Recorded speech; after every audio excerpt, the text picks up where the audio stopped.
What's up, guys? It's Sai. Today we're going to be doing the first of many tier lists in the bodybuilding series, and we're doing chest day tier list first.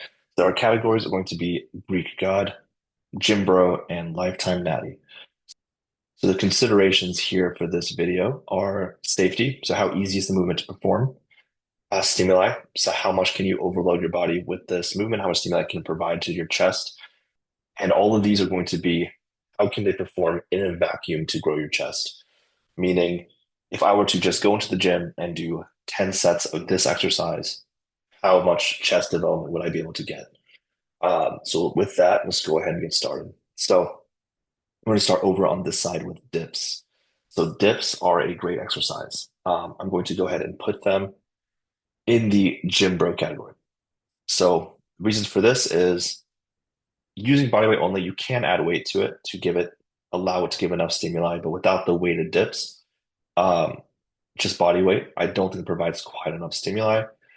They are not the easiest to perform for beginners, in which it can be a little bit hard on your shoulders if you're not doing it properly. And I have seen a lot of people not do them properly. So for that reason, it's going to go into this middle tier where it is a good exercise, but there are a couple of things that need to be edited, made it modified to make it better than it is, which would be adding weights and making sure your form's really good. And in a vacuum, it is a solid exercise, but not the best. Next up, we have push-ups. So the two bodyweight exercises first. So this one is going to go into the lifetime body category because is it safe? Yes. Is it going to provide us stimuli? Absolutely not, unless you're a beginner. But if that's the case, then all of these are going to be good, right? Because you could do literally anything. So we're looking at people who are at least somewhat trained, and in that case, push-ups are not going to be enough to build your chest up. Because if you're doing sets of, 40, 50, 60, 70, it's not doing anything for you. So push-ups in a vacuum, you're gonna be looking like a natty forever, regardless of whether you are or not. Um, Next up, we have the plate loaded press. So this I'm talking about like a machine where you load up plates, do a chest press. So think like hammer strength, things like that. So this one is going in the gym bro category. And this is more of a personal thing, I guess. I personally believe that free weights are the best. There is something missing with plate loaded pressing where it does not provide the same amount of stimuli as a barbell or dumbbells would. I don't think it overloads your body quite to the same extent. It is safe, so I'll give it that. So it has the plus on the safe side. They are much easier to perform, but I don't think the stimuli is the same. So better than dips, but still not quite the best up there yet. Next up, we have barbell decline press. This one is going in the lifetime natty category. And in a vacuum, it is, you know, not super unsafe. It does provide stimuli, but if you were to only do a barbell in decline press, I feel like your chest would not look great relative to if you were to do a flat or incline press. So I don't see any reason to ever do this exercise because you only have a limited amount of energy. I would put that energy into a incline or flat press. And I've never seen anyone with an overdeveloped upper shelf and underdeveloped like down here. Like down here is usually pretty thick and developed. Up here is usually where people need more work. So for that reason, this is going to the lifetime data category. Still better than push-ups though. Next up, we have the barbell incline press. This one is going to the Greek God category. If you were to only do barbell incline presses, you probably have a pretty good chest. You walk into the gym, do 10 sets, leave, you probably build a pretty impressive chest just with that. So I think that is relatively safe. That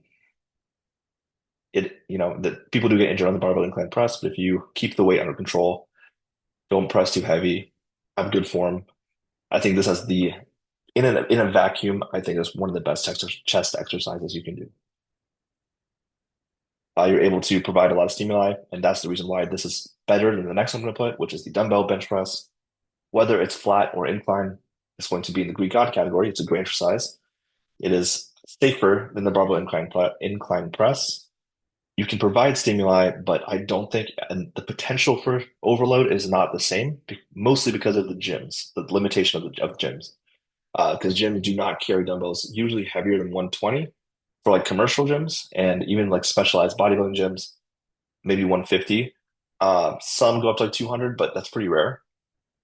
So for that reason, if you are advanced, like and this is supposed to apply to anyone, right? So once you're advanced and the 120s you're able to do for 20, 25 reps, I don't think this in a vacuum is enough. So that's why I mean it is enough, but I don't think it's as good as barbell incline press, which you can go a little bit heavier with. So for that reason, it's going to be in Greek God category, but not as good as the barbell incline press. And then next up, we have the barbell bench press. I'm going to put that in the gym bro category ahead of everything else so far, though. So it is a great exercise to provide stimuli, but if you ask anyone who has torn their chest what they were doing when they tore their chest, the answer 90% of the time will be this, the barbell bench press. And sometimes they're not even going heavy, they're not even doing the one rep max. It's just it does put your body in a slightly unsafe position, especially if you do it for a long period of time, you're going heavy, it can put a lot of wear and tear on your body. So for that reason, it is a super effective exercise, but I think the dumbbell especially, is definitely safer. The barbell incline, I think if you were to choose one over the other, I would choose the incline. Um, so these two are still ahead of this. Next up, we have dumbbell chest flies. So this one is going in the lifetime natty category. And that is because, put it ahead of push-ups, but there's really no reason to do these. I think it is a very difficult exercise to execute properly, and the amount of stimuli you're getting out of it is not worth the risk of doing it incorrectly and messing up your shoulders. I would almost always pick this over that. And this is going to go here. And this is like a cable flies, or a pec deck machine. Both are excellent exercises, but again, we're looking at this in a vacuum. So in a vacuum, if you walked into the gym and just did 10 sets of chest flies only and no pressing, I don't think that's as good as any of these other exercises in a vacuum. So for that reason, it is a great exercise, but in a vacuum, not as good as these other ones because it just does not provide the same amount of stimuli as a press would. Um, but it is relatively safe, targets your chest a lot. Definitely an effective exercise that everyone should put in. Um, and this is definitely much better than the dumbbell variant, which I think is just a much more difficult, higher risk for injury. Really, no reason to do it. Here's the completed tier list. Barbell incline press being the winner. Keep an eye out for the next videos for more tier lists regarding bodybuilding. Like, comment, subscribe, and thank you.